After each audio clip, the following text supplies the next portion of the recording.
Okay, in this section, I want to talk about your physical self as part of your identity.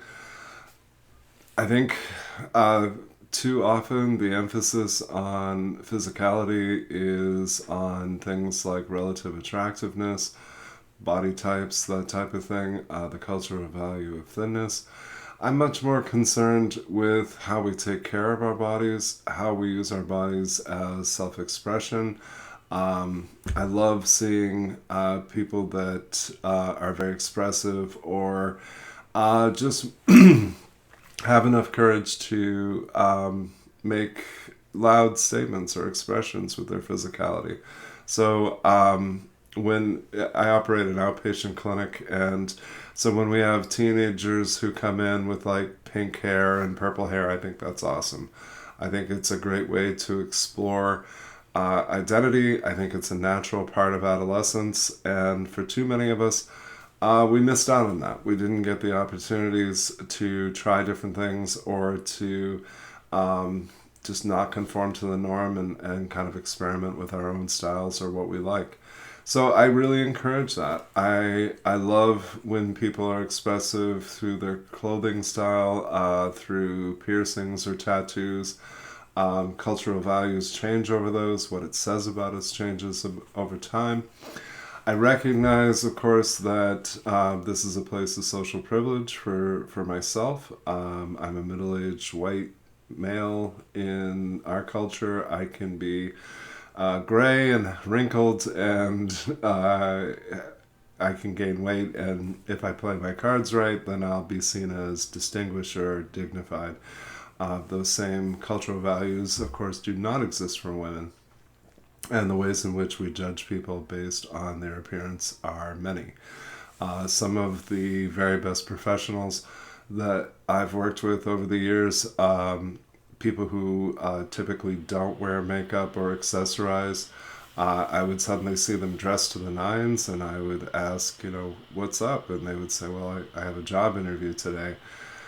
And the first time I heard that, it really, I had to check my privilege and I had to consider the ways in which we judge people based on their aesthetics. Early in my career, I did not have visible tattoos because in the 90s and early 2000s, that was really seen as super unprofessional.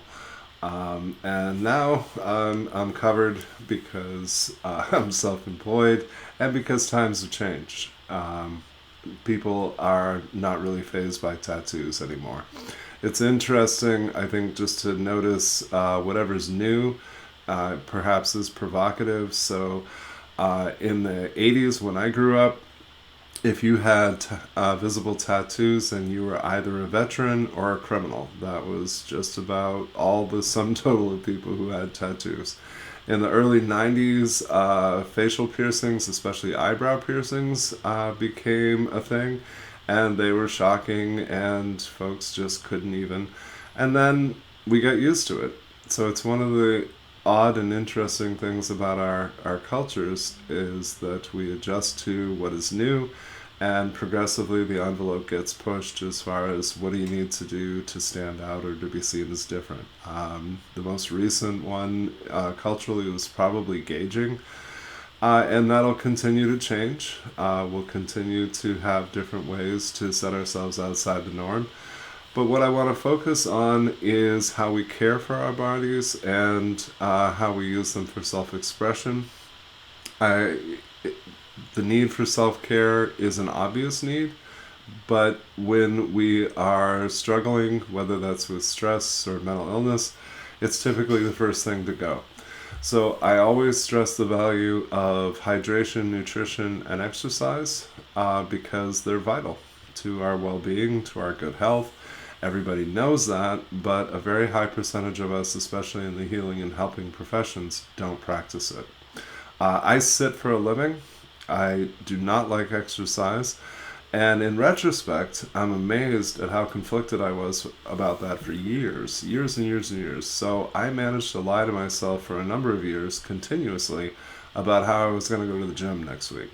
And I never made it there. Never even once got there. But I managed to tell myself this lie based on guilt, based on knowing that I wasn't doing enough to take care of myself.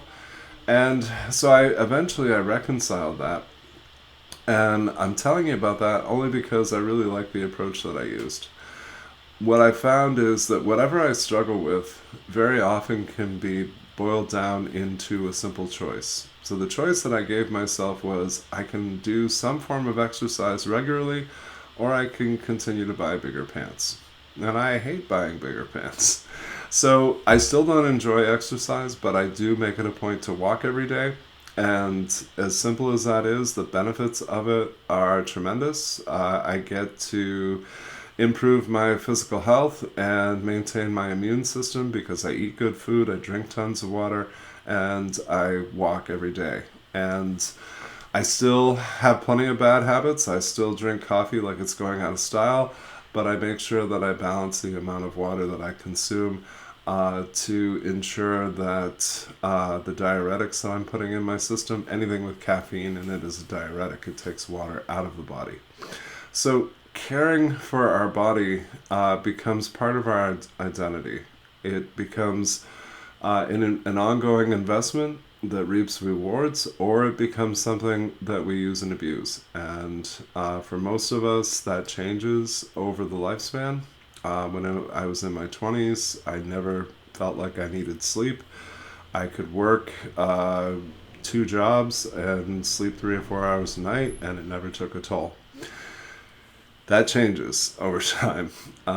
When I entered my 30s, I noticed a difference, and by the time I entered my 40s, I noticed a profound difference. So, to me, one of the most important aspects of your physical self is accepting limitations, not constantly pushing them, and maintaining good health, because that is foundational to all of our other goals. I always want to explore people how they feel about their bodies, and that is particularly important for those of us who are survivors of trauma. Very often, as survivors of trauma, we hate our bodies. We feel detached from our physical selves. A lot of us, unfortunately, struggle with things like feeling clean and having disgust or anger with our bodies is something that does not simply go away with time. It most often needs to be addressed professionally, and we need to explore what are the experiences that came to hating our bodies, and what is it that we can do to change those. And again, we will always do well to separate what we can change and what we cannot. We cannot change things like our height. We cannot change things like facial symmetry, or at least not without cosmetic surgery. I think we need to consider that this is typically the harshest way in which we judge ourselves. And I have a theory about this, which is that unless a person is especially vain, they're almost always more attractive than they believe they are. There's an important reason for that, and it speaks to perception. When we look in a mirror, most of us, if we're self critical or insecure, will only look at our flaws, our faults, the things that we don't like, the bags under my eyes. Um, but for other people, when in their perception, they see the whole person. So they may see flaws, but they may also see things that they find attractive or things that they admire. And so they're seeing the whole person. And that is, of course, a much healthier view. I want to encourage you to think about how you care for your body and how you use your body. I hope that you use it to do a lot of things that you really enjoy, like dancing, things that are maybe running is your thing, maybe whitewater rafting is your thing, whatever your thing is. I think it's vital, and we'll talk about that more in the next section under the idea of the importance of hobbies and things that bring greater meaning to your life. When it comes to healing and treating people through counseling, we always want to take a holistic approach. So I encourage people to invest in their bodies by having regular exams with their primary care physician, which is something that people like me tend not to do.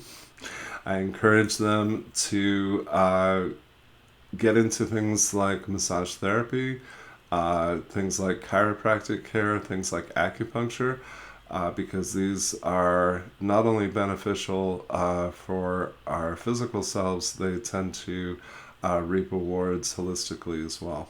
I'm a big fan of energy work. I encourage people to explore things like Reiki or Qigong or Aikido or different forms of martial arts because these promote harmony, these promote inner peace, if you will, a sense of serenity. So I think all of those things are very much worth exploring. I think it's so obvious that it goes without saying that our physiological health determines a great deal about our mood. It determines a great deal about our sustainability in our lifestyles. We know that having good exercise increases the release of neurochemicals like serotonin, and that we feel better and we're less depressed when we're doing those things.